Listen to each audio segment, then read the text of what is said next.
नमस्कार दोस्तों, मैं आचार्य योगेश पारिक वेद स्वाध्याय पीठ के इस ज्योतिष चैनल पर आप सभी का तहे दिल से हार्दिक स्वागत करता हूं। दोस्तों, आज हम प्रवेश कर रहे हैं हमारे पार्ट 18 के अंदर, पार्ट यानी कि 18 के अंदर, और मैं आपको बताऊंगा कि ग्रहों का किस प्रकार से जीवन में प्रभाव रहता है। ग्रहों की जानकारी मैं आपको देना चाहूँगा। सबसे पहले मैं आपको दूंगा जो सूर्य ग्रह है उसका जो पूर्ण परिचय है, और पूर्ण परिचय के साथ साथ में कि ये किस प्रकार से हमारी कुंडली के अंदर एक्टिव होते हैं, किस प्रकार से अनएक्टिव होते हैं, सारी चीज़ों की जानकारी मैं दोस्तों आज आपको दूंगा। सबसे पहले मैं आपको बताऊंगा कि सूर्य की जानकारी देता हूँ कि सूर्य क्या है और इसका इफेक्ट क्या होता है, क्या पड़ता है इनका इफेक्ट्स, ये सारी चीज़ों की मैं आपको बताता हूँ। सबसे पहले मैं बताता हूँ कि ज्योतिष के अनुसार जो सूर्य देव हैं ये एक ग्रह है और एक देव भी है। ये दोनों चीज़ें इनके अंदर विद्यमान है। तो इन्हीं के द्वारा व्यक्ति को जितनी भी पॉजिटिव एनर्जी होती है और जितने भी स्ट्रेंथ मिलती है, बल मिलता है, ये सारी चीज़ें इन्हीं के पीछे मिलती है। और इनका जो नाम है जिसे हम सूर्य या भास्कर आदि नामों से जानते हैं, लेकिन उनका एक विशेष नाम है आदित्य, क्योंकि माता आदिति के पुत्र थे, इस कारण इनका नाम आदित्य भी है। तो ज्योतिष में जैसे कि हमारे शास्त्रों में लिखा हुआ है सूर्यो मनसो जाता है, तो मतलब सूर्य जो है उसको आत्मा का कारक भी कहते हैं। इसलिए हमारे शास्त्रों में मन को श्रेष्ठ बनाने के लिए जो है तो उसके अंदर सूर्य को विशेष महत्वता दी गई है। तो सूर्य को यदि प्रबल करना हो तो भगवान सूर्य को अर्घ्य देना चाहिए, सूर्य का पूजन करना चाहिए, सूर्य मंत्र का अधिक से अधिक जाप करना चाहिए। तो सूर्य जब किसी राशि में प्रवेश करता है तो वह समय धार्मिक कार्यों के लिए श्रेष्ठ बताते हैं। और ऐसा बताते हैं कि जब सूर्य एक राशि से दूसरे राशि में प्रवेश करता है तो उस समय को हम खास तौर से, जैसे कि हम उसे संक्रांति काल कहते हैं, सौर मास काल भी हम कहते हैं। तो 12, जैसे कि आपने देखा होगा कि 12 राशियाँ होती है और जो राशि चक्र को पूरा करने के लिए सूर्य को 1 वर्ष का पूरा समय लगता है। तो सूर्य, एक बात कहना चाहूँगा कि सूर्य कभी भी वक्री नहीं होता है, ये हमेशा मार्गी होते हैं, जिससे ही हमारे जो अंधकार हैं वो नष्ट होते हैं और हमें हमेशा उजाला मिलता है। सकारात्मक, यदि हम कहें कि सकारात्मक चीज़ें हमें प्राप्त करनी हो तो भगवान सूर्य की आराधना सर्वश्रेष्ठ है। तो सूर्य हमेशा पॉजिटिविटी लाता है और अच्छी चीज़ों की ओर प्रेरित करता है, यानी कि हमारे मन को पॉजिटिव बनाता है, ऊर्जावान बनाने की हमें प्रेरणा देता है। तो जैसे कि मैंने आपको बताया कि सूर्य का नाम भास्कर भी रख सकते हैं, आदित्य भी है, अर्क भी है, भानु, दिनकर, दिवाकर, भास्कर, अरुण आदि नामों से हम इसे जान सकते हैं। क्योंकि कई बार कुंडली में ऐसा आ जाता है कि कुंडली में लिखा हुआ रहता है कि भानु, तो भानु में हम समझ नहीं पाते, इसलिए मैंने आप सबके सामने इस चीज़ का भी एक उल्लेख किया है। तो इसके सबसे पहले मैं आपको प्रकृति बताता हूँ कि जो सूर्य होता है इसकी प्रकृति हम रंग रूप को भी कह सकते हैं कि इसका जो कलर होता है वह ऑरेंज कलर का होता है, नारंगी कलर का होता है। इसका स्वभाव गर्म होता है और इसमें पौरुष प्रवृत्ति इसके अंदर पूर्ण रूप से विद्यमान रहती है। यह पूर्व दिशा का स्वामी भी हम इसे कह सकते हैं। और चलिए हम बात करते हैं आगे कि सूर्य का जो कारक है, तो कारक कहाँ पर रहते हैं। देखिए, सूर्य पिता का प्रतिनिधित्व करता है, उच्च पद का जो प्रतिनिधित्व करता है वो सूर्य ही करता है। और स्त्रियों की कुंडली में सूर्य पति के जीवन के बारे में बताता है। तो सेवा क्षेत्र में जो सूर्य उच्च व प्रशासनिक अधिकारी, समाज में मान सम्मान दिलाना, लीडरशिप करना या कोई भी नेतृत्व वाला गुण यदि व्यक्ति में विद्यमान रहता है तो सूर्य के कारण ही होता है। बड़े अधिकारी का बनना, राजा संबंधित यदि कोई राजसीय सुख प्राप्त करता है तो वो भी सूर्य के कारण ही करता है। कोई गाइडिंग का काम, सलाहकार का काम, मैनेजमेंट का काम, इवेंट्स का काम और विशिष्ट पद का काम हमें सूर्य ही दर्शाता है। अब देखिए, हम बात करते हैं आगे शारीरिक रूपरेखा, किस प्रकार व्यक्ति की शारीरिक रूपरेखा होती है सूर्य वालों की। तो जिस व्यक्ति की कुंडली में सूर्य लग्न में हो तो चेहरा बड़ा गोल होता है, गोल मटोल होता है, सुंदर होता है, आंखें सुंदर होती है, उसका जो वर्ण होता है वो गौर वर्ण का होता है, उसके अंदर एक अलग सी ओजस्व तेज उसके अंदर होता है, चेहरा जो होता है वो लालिमा युक्त होता है और अधिक बोलने वाला होता है। उसकी जो प्रवृत्ति होती है वो बहुत प्रभावकारी रहती है। जहाँ पर भी वो जाते हैं ऐसे लोग अपनी छवि अच्छी बना लेते हैं, अपना वर्चस्व हर जगह रखते हैं और ऐसे लोग बहुत स्वाभिमानी होते हैं, आत्मविश्वासी होते हैं, आनंदी होते हैं। इन्हें हर समय अपने, मतलब कहने का मतलब हर जगह पर ये आनंद उठाने वाले होते हैं। बड़े ही अंदर से, जितने बाहर से दिखते हैं कठोर, उतने ही अंदर से सॉफ्ट भी होते हैं।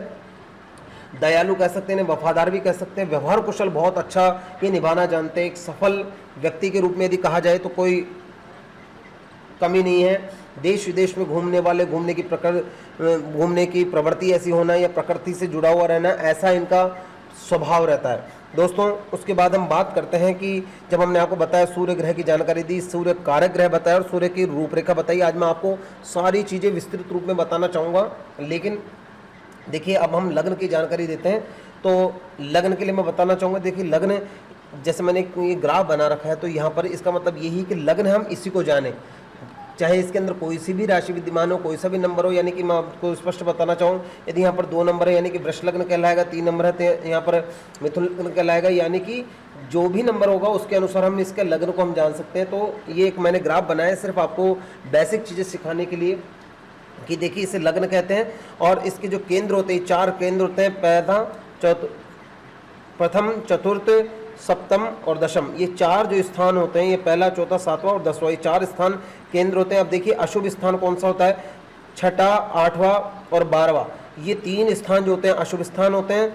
शुभ स्थान मैं बताना चाहूँगा, पहला, चौथा, 5वां, 7वां, 9वां और 10वां, ये जो 6 स्थान होते हैं ये बहुत ही शुभ स्थान रहते हैं। इनके अंदर यदि कोई शुभ स्थानों में ग्रह यदि यानी कि सूर्य अगर अच्छे ढंग से बैठ जाता है, मतलब ग्रह अगर प्रॉपर तरीके से बैठता है, यानी कि दशाएं अनुकूल है और इसकी स्थितियां अनुकूल है, तो हमें बहुत ही शुभ फल देता है। और ये भी बताना चाहूँगा कि आगे की तीसरे, छठे और 11वें घर में यदि हमेशा पापी ग्रह होते हैं जो हमेशा अच्छे फल देते हैं, और पापी ग्रह यदि तीसरे, छठे में यानी तीसरे में, छठे में और 11वें भाव में यदि कोई पापी ग्रह भी बैठ जाता है तो ये भी अनुकूल फल देते हैं।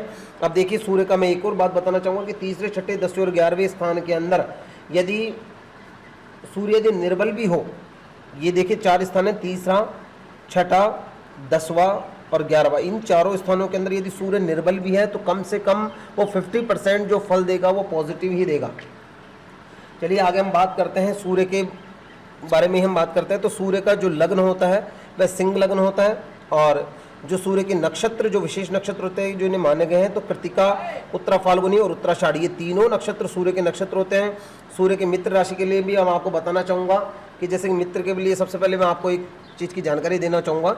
देखिए यहाँ पर मैंने लिखा है चंद्र, मंगल, गुरु और सूर्य, और नीचे मैंने एक लाइन खींच के शुक्र, शनि, राहु, केतु कराया। तो इसका मतलब आप सीधे से समझ जाएं, यहाँ पर मैं बुध भी डालना चाहूँगा, और बुध के साथ में ये बताना चाहूँगा कि देखिए ये जो पांचों, ये जो चारों हैं, ये हम यहाँ पर बात करें चारों की, तो ये जो चारों ग्रह हैं ये चंद्र, मंगल, गुरु, सूर्य, ये एक दूसरे के ऑपोजिट है। यानी कि ये जो है ये देव इसे कह सकते हैं देवी ग्रह, और इसे राक्षस ग्रह कह सकते हैं। तो देवी ग्रह और राक्षस ग्रह से बिल्कुल जो कम्युनिकेशन होता है बिल्कुल शत्रुवत रहता है।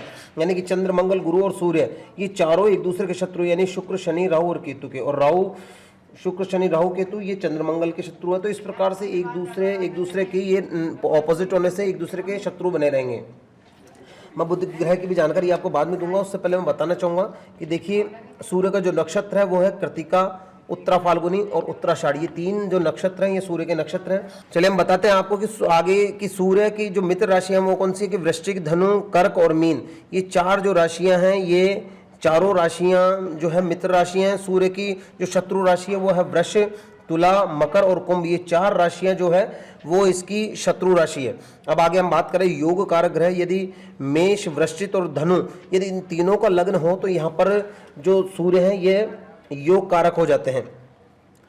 अब देखिए स्वयं का जो लग्न है इनका सिंह लग्न है, और सूर्य की दृष्टि सप्तम दृष्टि है। सप्तम दृष्टि हम कैसे जानेंगे कि दृष्टि, तो मैं आपको बताना चाहूँगा दृष्टि कैसे होती है। यदि यहाँ पर सपोज कर लीजिए यहाँ पर सूर्य विराजमान है तो उसकी सप्तम दृष्टि कहाँ होगी, उसकी सूर्य की सप्तम दृष्टि सप्तम स्थान पर होगी। यानी कि 1, 2, 3, 4, 5, 6, 7 यहाँ पर सूर्य विद्यमान है तो यहाँ पर सप्तम दृष्टि होगी। यदि यहाँ पर विराजमान है तो यहाँ पर होगी, यदि यहाँ है तो यहाँ पर, और यदि यहाँ पर है तो यहाँ। तो इस प्रकार से हम मतलब जहाँ पर सूर्य बैठा हुआ है उससे 7वां ग्रह यदि हम देखा जाए तो वो सप्तम दृष्टि कहलाता है। तो इस प्रकार से एक और बात बताना चाहूँगा कि सूर्य हमेशा मेष राशि में उच्च के रहते हैं। जैसे कि सपोज कर लीजिए ये मेष राशि भी है, क्योंकि मेष लग्न हो गया तो ये मेष राशि यहाँ पर, ये मेष राशि के लग्न है तो यहाँ पर सूर्य उच्च के हो गए यहाँ पर।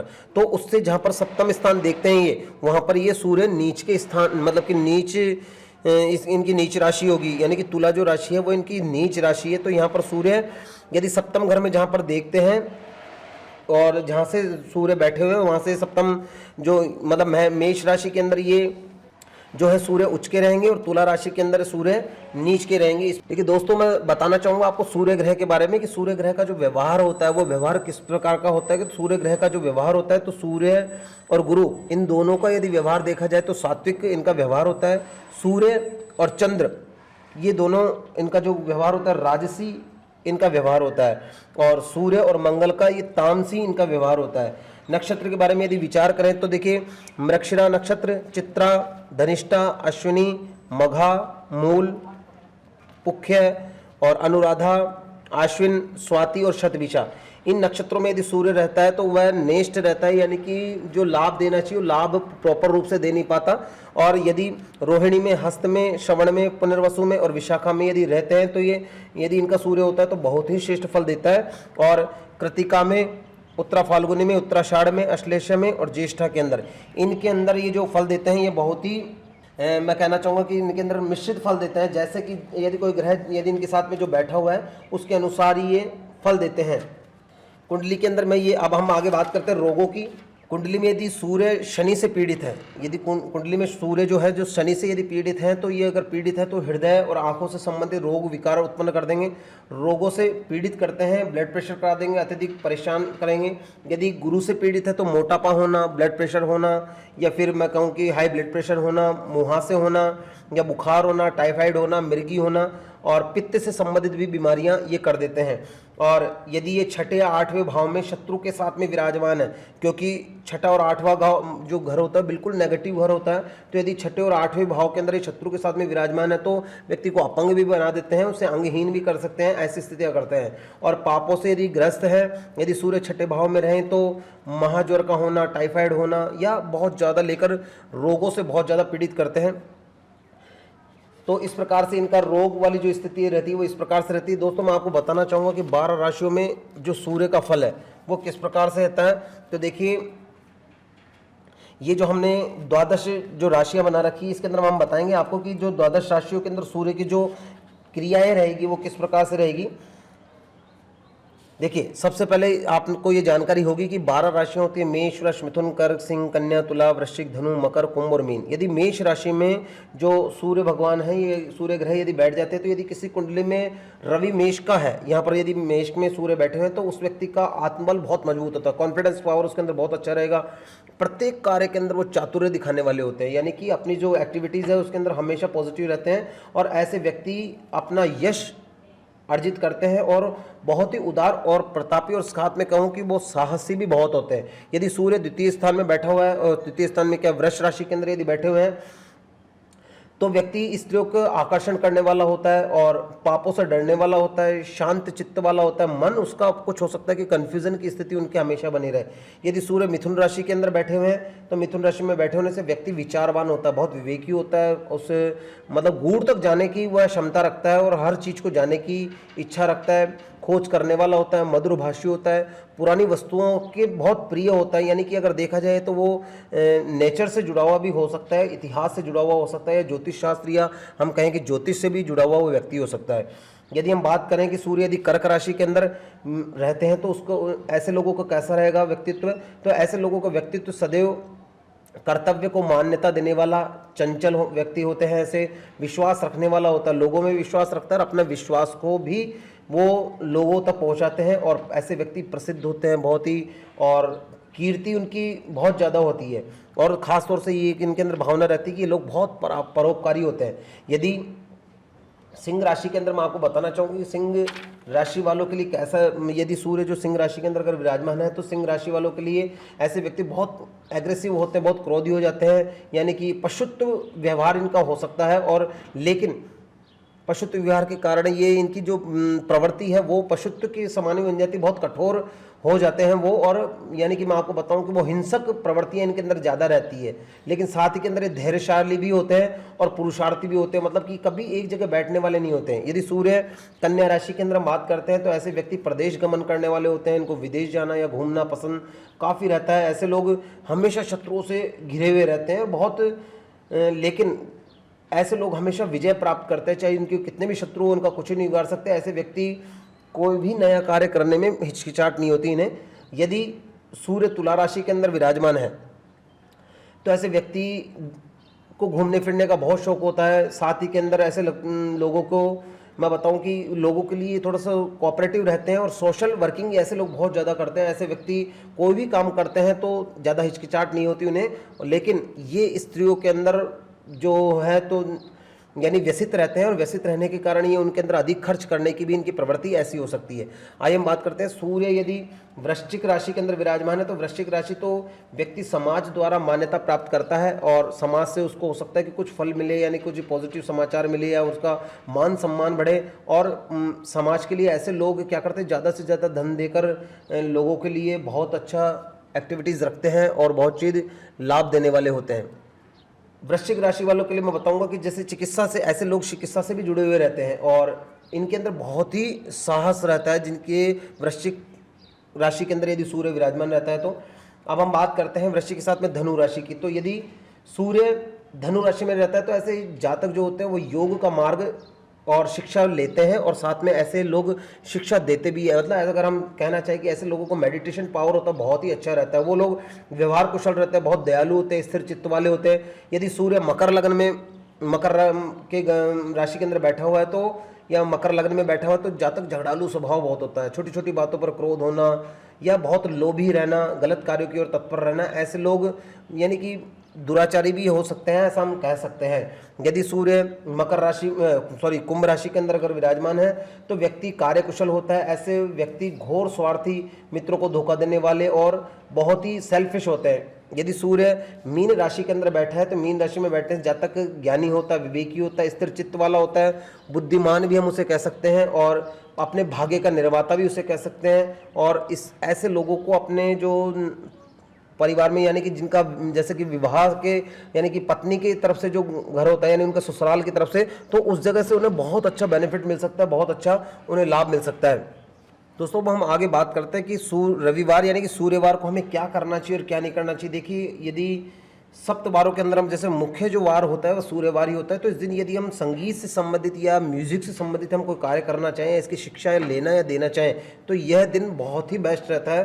खासतौर से स्वास्थ्य के लाभ के लिए हम कोई प्रयोग करना चाहें या कोई औषधि लेना चाहें तो वो भी हमारे लिए बहुत बेस्ट रहेगी। इस दिन यदि हम कोई गाड़ियों को खरीदना है, बेचने का कार्य भी हम करना चाहें या उसके अंदर बैठना चाहें या नई गाड़ी के अंदर हम सबसे पहले बैठना चाहें तो ये भी इस दिन के लिए बहुत बेस्ट रहेगा। कोई नौकरी की ज्वाइनिंग करनी हो या फिर हमें कोई पशु खरीदना हो, हमें कोई मंत्र सिद्धि करनी हो, हवन मंत्र पूजा आदि करवानी हो, या फिर उपदेश से संबंधित यदि जैसे कोई हमारे भागवत का प्रवचन है या किसी भी प्रवचन को यदि हम देना चाहें या उसके ग्रहण करना चाहें, शिक्षा दीक्षा के हिसाब से यह जो संडे का दिन होता है यह बहुत ही अच्छा और बहुत प्रबल होता है।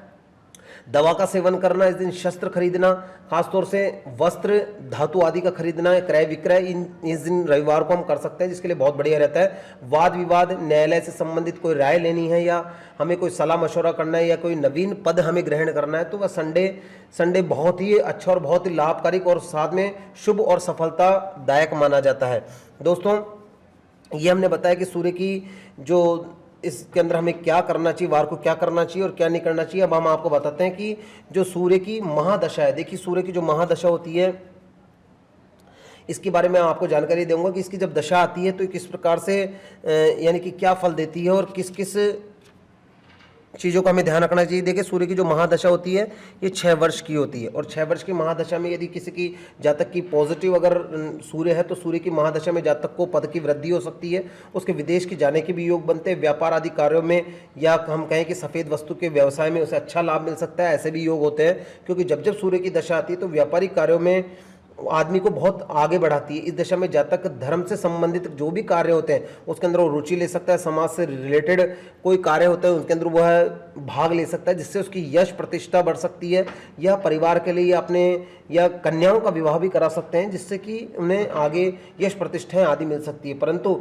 यदि जातक की कुंडली में नीच का सूर्य है और जैसे कि मैंने आपको बताया था कि कौन कौन से ग्रह अरिष्टकारी होती है, यदि उन अरिष्टकारी ग्रहों के अंदर यदि बैठे हुए हैं तो उनका धन अपव्यय भी हो सकता है कि गलत चीज़ों में खर्च हो सकता है या कर्ज चढ़ सकता है, ऋण उन्हें परेशान कर सकते हैं या किसी भी प्रकार की बीमारियों से संबंधित दिक्कत हो सकती है। मतलब कुल मिला के यह जो समय रहता है उनके लिए थोड़ा सा नेगेटिव रहने वाला समय होता है। इस समय के अंदर यदि वो संभल के रहना चाहें तो ही इस समय के अंदर ये दशा थोड़ी सी अनुकूल हो सकती है। देखिए, हम आगे बात करते हैं सूर्य ग्रह की अनुकूलता के लिए हमें क्या करना चाहिए। जैसे कि बीज मंत्र दे रखा है, ओम राम रीम रोम स सूर्याय नमः। इस मंत्र का जाप करना चाहिए, जितना हो सके उतना इस मंत्र का जाप करना चाहिए। और या फिर तंत्रोक्त जो मंत्र है, ओम घृणी सूर्याय नमः, इस मंत्र का भी आप जाप करके और इस ग्रह को अनुकूल बना सकते हैं। और जो इसकी जो जप संख्या होती है, कम से कम इसकी जो जप संख्या होती है वह 7000 होनी चाहिए। 7000 कम से कम। वैसे तो हमारे कलयुग की चतुर्गुणा बताते हैं कि कलयुग के अंदर 4 गुणा जो संख्या होती है तो ही श्रेष्ठकारी होती है। तो यदि आप तंत्रोक्त मंत्र का, बीज मंत्र का आप जाप करते हैं तो यानी कि आप 28,000 मंत्र जप करते हैं तो उसका आपको सफल परिणाम मिल सकता है। लेकिन वेदोक्त वैदिक जो मंत्र वो है, आकृष्णे नरजसा वर्तमानो निवेशयन न मृतम मृत्यंच हिरण्ये न सविता रथेना देवो याति भुवना निपश्यन। इस मंत्र का, यदि वैदिक मंत्र का हम 7000 ही जाप कर लेते हैं तो वो ही पर्याप्त रहता है। यदि हम चाहें तो इस समय के अंदर यदि ग्रसित है हम सूर्य से या कोई प्रकार की पीड़ा है तो हम हरिवंश पुराण का भी हम स्तोत्र का पाठ कर सकते हैं, आदित्य हृदय स्तोत्र का पाठ कर सकते हैं। इस समय के अंदर यानी ग्रह को अनुकूल करने के लिए हम तांबे का या गेहूं का हमें दान करना चाहिए। माणिक्य का, स्वर्ण का, तांबे का, गुड़ का, घी का, लाल वस्त्र का, लाल पुष्प का, लाल चंदन, गाय आदि का हम दान करके हम इसमें लाभ प्राप्त कर सकते हैं। यदि हम चाहें कि हमें रत्न पहनना है सूर्य के लिए तो हम माणिक्य का जो रत्न है उसे हम अच्छा सा लाकर और रविवार के दिन अच्छी, यानी कि रवि की जो होरा होती है, सूर्य की जो होरा होती है, उस होरा के अंदर हमें उस नख को अभिमंत्रित करके हमें पहनना चाहिए ताकि हमें सकारात्मक लाभ हो सके। दोस्तों, ये है सूर्य ग्रह का प्रभाव और सूर्य ग्रह की जो मैंने आपको छोटी छोटी ऐसी जानकारी दी। दोस्तों, आपको ये हमारी वीडियो पसंद आएगी और मैं यही चाहूँगा कि आप सभी से ये निवेदन करता हूँ, यदि आपको पसंद है तो हमें प्लीज़ कमेंट जरूर करके बताया करें। अच्छा या खराब जैसा भी अगर आपको लगता है तो प्लीज़ कमेंट जरूर करें और हमारी इस वीडियो को अधिक से अधिक शेयर करें, अधिक से अधिक आप इसे समझने का प्रयास करें। फिर भी यदि आपको समझ में नहीं आती तो हमारे जो चैनल है उसके ऊपर आप अपने मैसेज देकर हमें शेयर कर सकते हैं अपनी बात को, और हम जिससे कि हम आपको ये जो जानकारी है और भी सुगमता से बता सकें। दोस्तों, हमारे इस वीडियो से जुड़े रहने के लिए आप सभी का बहुत बहुत धन्यवाद। जय हिंद, जय भारत।